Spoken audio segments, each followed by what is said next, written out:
Thank you, everyone, for joining us. My name is Stephanie Lovegrove Hansen. I am the VP of Marketing at Silverchair. I am also part of the SSP Marcom Committee and Annual Meeting Committee, and I am excited to be joined by the three co-chairs of the Annual Meeting Program Committee to talk a little bit about this year's meeting, what we can expect, what we can start to get excited about. And so I'll kick it over to them for introductions. Thank you, Stephanie. I'm Emily Farrell, the Director of Open Research for the Americas at Taylor and Francis. And I've been on the SSP Program Planning Committee for about 4 years. This is my first year as a co-chair, so it's been a fantastic experience. I'll hand it to Laurie. Hi, I'm Laurie Carlin, Chief Commercial Officer at Delta Think as my day job, and also a co-chair for the Annual Meeting Program Committee for SSP. This is my fourth and final year as co-chair.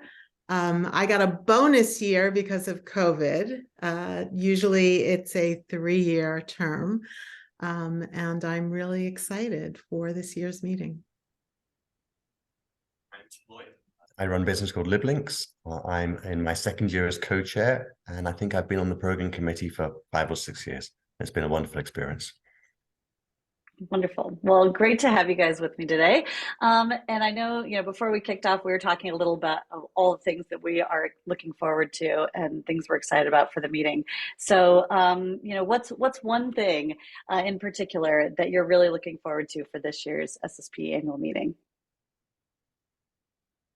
I can jump in and go first. I've been involved in shepherding the poster sessions, and I'm pretty excited about that as a space this year. It's only the second year that we've done a poster session at SSP, and it's really a space where people can interact and engage with the presenters, with these topics in a much more detailed way than you get the chance to even in the Q&A after a standard session. So I'm really excited to go and engage with people and pick into the topics, and it's a great place to meet people too, sort of in a guided way. So if you're new to the conference, you can sort of go in and introduce yourself and get to know some of the topics and some of the people. So that I'm looking forward to that. I'll jump in. I would say, there's so many things about each year's annual meeting that makes each one unique. So certainly location is a little bit different for SSP. We're on the West Coast this year. That's exciting. Last year was our first in-person meeting post or as we were entering out of the pandemic. But this year feels even more like back to normal in our meeting schedules. And so I'm looking forward to seeing people in person again, being able to mingle and interact. We have a very wide breadth of content in this year's program, and very excited to deliver that to the attendees. And just the uniqueness of everyone being together once again and being able to communicate in person and join together and learn and network. Great. And what I'm most looking forward to is actually the opening keynote. That's Elizabeth Bick. Integrity, it's a critical issue for our industry. Most recently underscored by the news from Wiley over concerns over Hindawi's special issue journals. Elizabeth is one of the industry's foremost and respected leaders in the area of research integrity, and I'm really looking forward to hearing what she has to say. Yeah, many things to look forward to. I'm so excited for it. And, as Laurie was alluding to, every meeting kind of has its own flavor, based on where it is or the content. What's something for you that makes this annual meeting unique? I think I can go first, and we've got a few sessions this year that are different than what we've done in the past.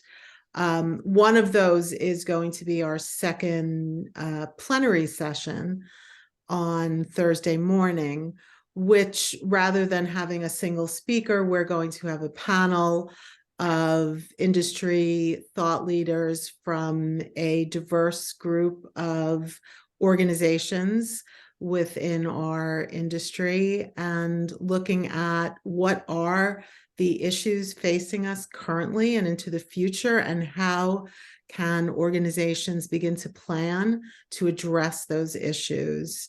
And we think this is going to be a very engaging and vital session for our meeting. These are not planned talks. These are really a fireside chat, if you will, type discussion. And we're really looking forward to introducing that type of a plenary session to the meeting this year. Yeah, I think, sorry. Sorry, Emily. You go ahead. I was going to say, and actually connected to what Tim said about being excited to hear Elizabeth Bick's keynote. I think that what's somewhat unique is really the sort of point in time that we're in. The real need for discussions around research integrity and how important it is for us to sort of come together as experts in scholarly communication to talk about these topics. I think that these are challenges that we're all facing and that we need to face together as a community. And, as Laurie said, it's still, we're still getting back to conferences. I know a lot of people, SSP's annual conference last year was the first conference they'd been back to in person. And I think that talking about these topics of integrity, trust, transparency, and so forth, it really does require us all coming together, and being able to do that in person, I think, is where we start to try to solve these problems or look at potential solutions. So I'm excited about that. And although we didn't plan this in advance, that is the perfect lead in, Emily, to the point that I was going to make, which is that one of the other changes for this year is that our closing plenary is going to be a moderated debate. And I think now more than ever, we need to come together as a community and debate some of these really pressing issues that we're facing as a community and as an industry, and do it in a respectful but meaningful and significant way. And the moderated Oxford-style debate that we're going to have on that Friday afternoon is going to be a wonderful experience for that. I think everyone's going to find it very exciting. As an Oxford-style debate, it means that we'll poll the audience in advance of where they feel about the issues, the proposition, and then we'll poll them again at the end. We'll have two teams debating it. We'll have a really good proposition for you based around trust and integrity. And I think it's going to be a great and exciting way to wrap up the conference based around the theme of the conference. Mm-hmm. Yeah, I'm really looking forward to that. And as you've said, the theme of the conference is transformation, trust, and transparency. And you've all talked a little bit about, ways that it's showing up in actual content. I'm curious if there's, other ways that theme has shown up either in the planning or in other areas of the annual meeting. I think all of the sessions that we looked at, we tried to make sure that there was a theme of research integrity running through the conference. And Stephanie, from being on the annual meeting committee, that this theme was chosen back in September. So it was bubbling up absolutely as an issue for our industry over the last year plus.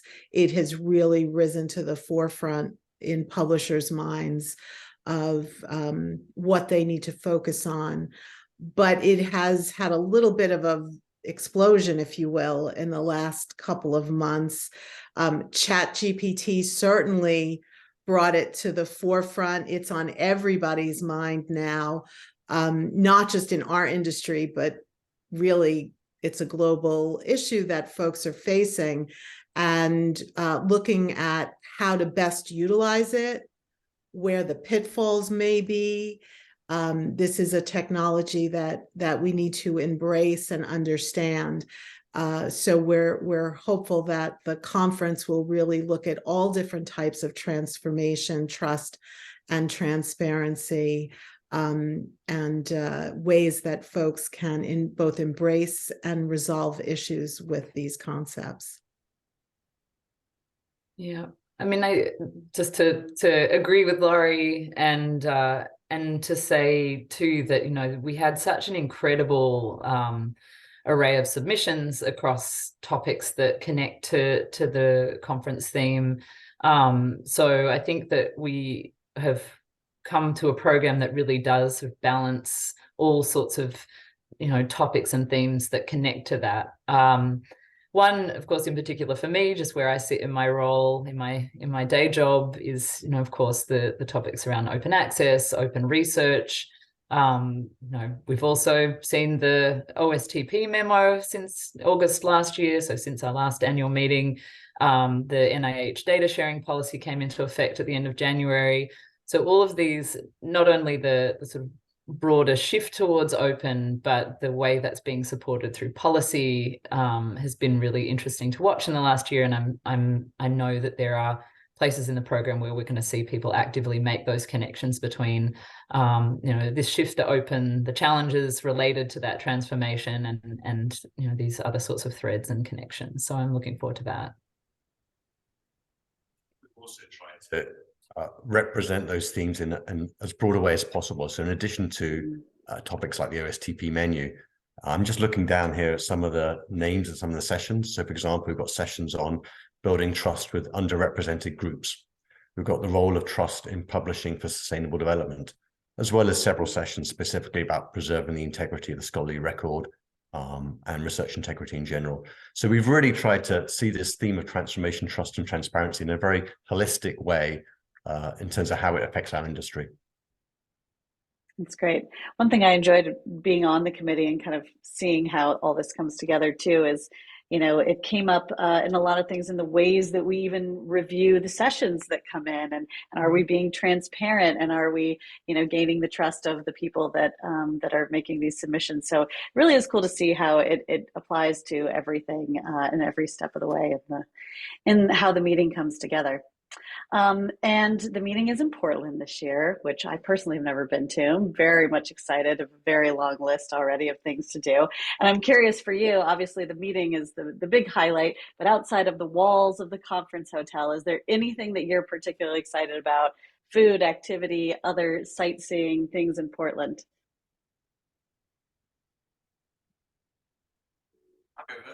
So I haven't been to Portland either, so it's new for me. I did some research. The two things that struck out for me were food and arts.